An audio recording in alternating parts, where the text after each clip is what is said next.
Hey, welcome back to New World Nerds. I'm Superman Nico. I'm your New World Gamer. Justin, what do we got on tap? Today we'll be reviewing for you guys the Lego Batman movie.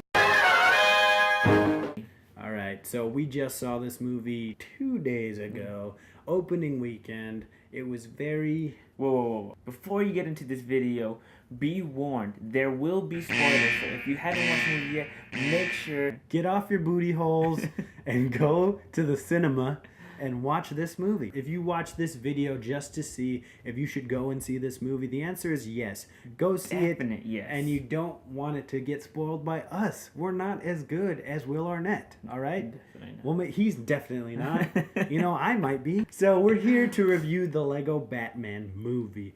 Me and this guy, we definitely saw the Lego movie. I know a lot of you guys out there saw the Lego movie. If you enjoyed that movie, you will definitely enjoy this. Especially if you are a comic book reader, you will definitely enjoy it. It is riddled with a whole bunch of Easter eggs. Some might get, some might not, but either way, you guys will have fun watching this movie. Yeah, even if you don't get the references, this is a great movie to go watch and have fun with. It was a really good time. It was a great cinematic experience. I think this movie pleasantly surprised some people, like the Lego movie did, but it's not really a surprise anymore because you went to go see a Lego movie and you're like, oh, this is good, and it still delivers. We knew this movie was going to be great right off the bat because we had Will Arnett narrating the open sequence, and oh my god, I never thought that could be funny, but it definitely was. So the whole story circulates around the Joker trying to get Batman's hate.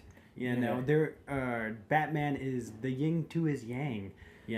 He just wants him to realize that he is his greatest villain, just like how Zod is to Superman. I don't know about that. I mean, Zod. Is it Lex? Zod. Who knows? He likes to fight around. He likes to fight around. Anyway, so Joker throws away all of the Batman's rogues gallery, who has some hilarious villains that Condiment Man, Egghead, classic villains, classic. Meow, Catwoman. Meow, meow, meow, meow, meow. The humor in this movie was so great, which I was wondering about because Chris Miller and Phil Lord weren't going to be doing this. Those are the people who did the Lego movie, who did 21 and 22 Jump Street, who are now doing the Han Solo movie. Still very funny, still in the same tone as a Lego movie. Very meta at some times. Definitely poking fun at himself, Batman was.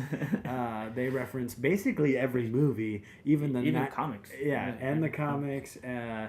There's some nice touches like Billy D. Williams, who played Harvey Dent in Batman 89, Tim Burton's version, but never got to play Two-Face, so it's a little, Bat-demption for him, which is always great.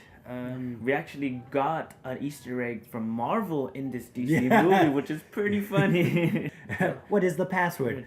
Iron Man sucks. That was pretty funny. I was not expecting that at all. Definitely not. I think the thing about this movie that surprised me the most is I wasn't expecting the villains that came out in it. Definitely. It was definitely like the Lego movie with a bunch of different properties coming into one, and that's what I think we all like about these series of movies the most, is because there's a Lego version of everything. So they can put anybody in their movies.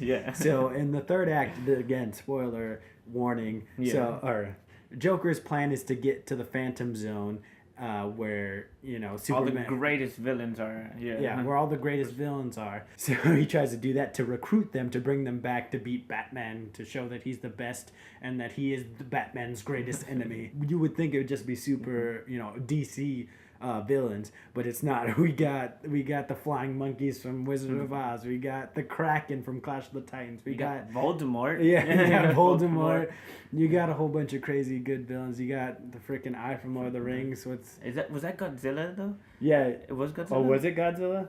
It wasn't the Kraken. That was probably Godzilla. Yeah, because he had the fire breath. Okay, sorry. That's what I was thinking. Godzilla, we got there. King Kong. You got the Velociraptors from Jurassic Park, also the T-Rex. You got, there's just so many. The list goes on and on. The all-star cast of cinematic villains. You got Jaws. Yeah. You got regular sized jaws, not bigger jaws. You got regular sized jaws. Sometimes you just need to carry that shark repellent. Yeah.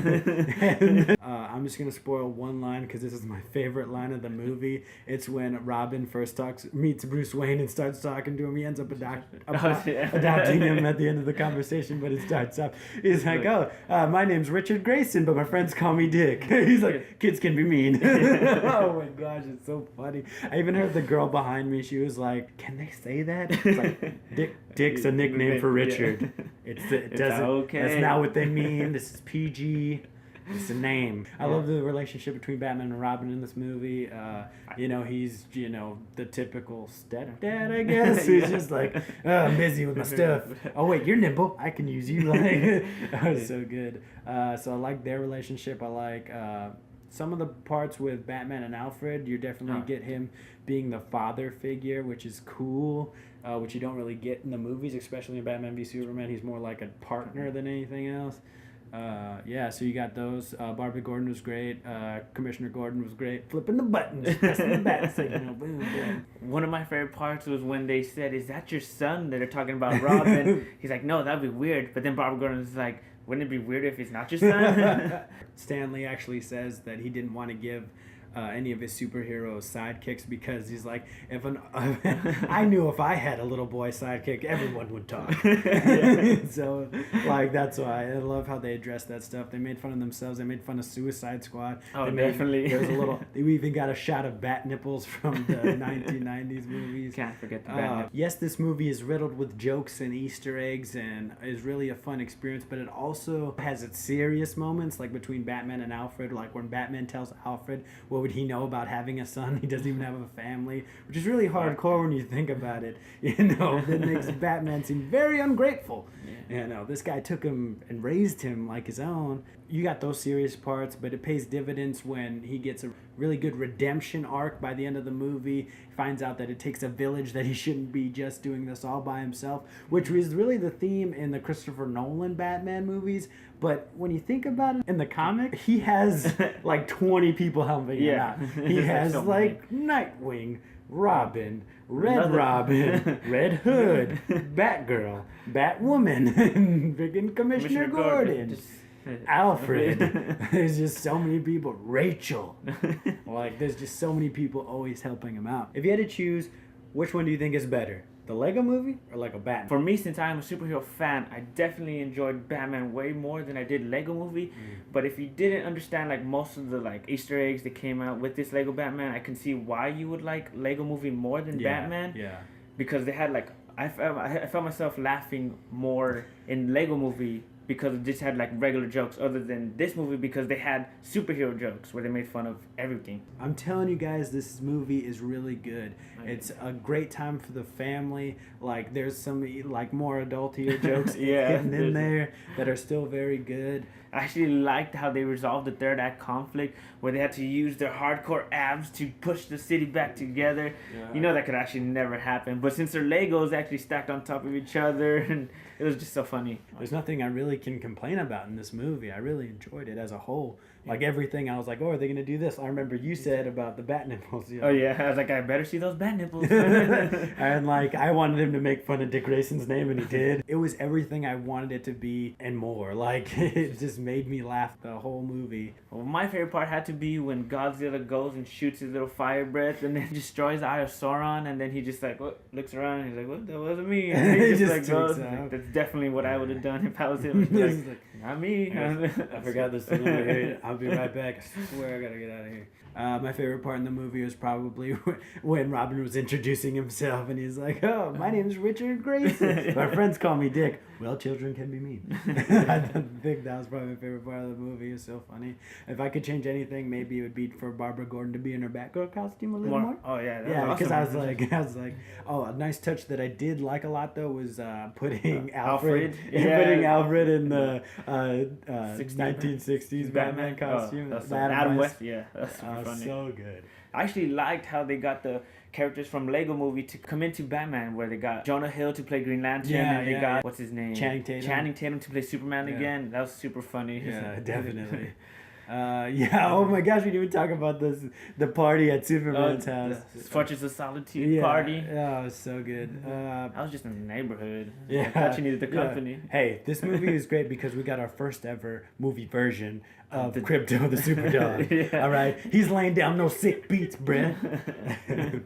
So if I had to give this movie a ranking out of 10, I would give this movie, for my cinematic experience, I'd have to say this was a 10. Like, I couldn't have had a better time in this movie for what this movie was. But if I had to rank this movie, honestly, it would be an 8.5. 8.5. Like, I really enjoyed this movie. If I had to rank this movie, I would give it 8 bat nipples out of 10. Like, That was our rankings. I think, like, since we are going to review every superhero movie that comes out this year. So, out of all the superhero movies in 2017 so far, this is number one. oh, definitely. So far. Because none of the other ones have come out. But that's it, dude. It's, here we go. Lego Batman, number one so far. It's so good. Definitely go out and see it. I definitely recommend it. That was our review for Lego Batman the movie. It was more of a conversation than a review. Let us know what you guys thought about the movie. If you've gone and see it, did we maybe encourage you to go see it? And let us know down in the comments. Let us know which is your favorite part, and also let us know what would you rank this movie. And if you have any other suggestions for movies you want us to review, leave it down below. If you enjoyed this video, leave a like.